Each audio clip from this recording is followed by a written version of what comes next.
ঝিনাইদহে মহেশপুর উপজেলার ভবনগর গ্রাম।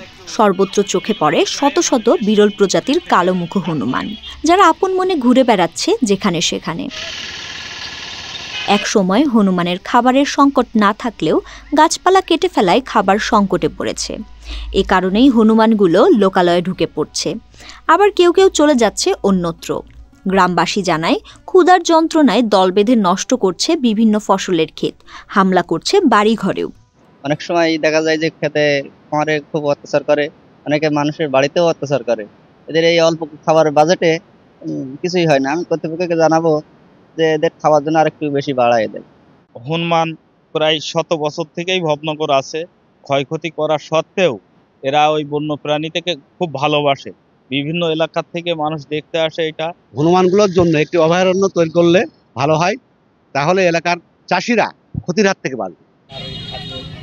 অনেকেই অতিষ্ঠ হয়ে ফসল রক্ষায় হামলা করে হনুমানের উপর। এদিকে বন বিভাগ জানায়, সরকারিভাবে প্রতিদিনই তাদের খাদ্যের ব্যবস্থা করা হয়েছে। এছাড়াও হনুমান শিকার করলে তাদেরকেও আইনের আওতায় আনা হবে।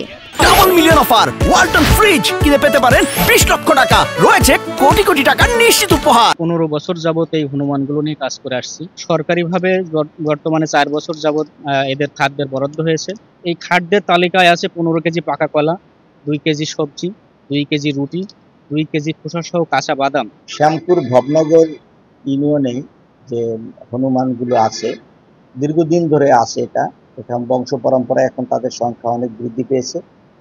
তো সরকারিভাবে আমরা হনুমানের খাবার কম থাকায় আমরা সরকারিভাবে হনুমানের প্রায় 4-5 বছর ধরে আমরা খাবার দিয়ে যাচ্ছি, যাতে এলাকার মানুষের ফসলের কোনো ক্ষতি না করে এবং মানুষকে কোনো ডিস্টার্ব না করে।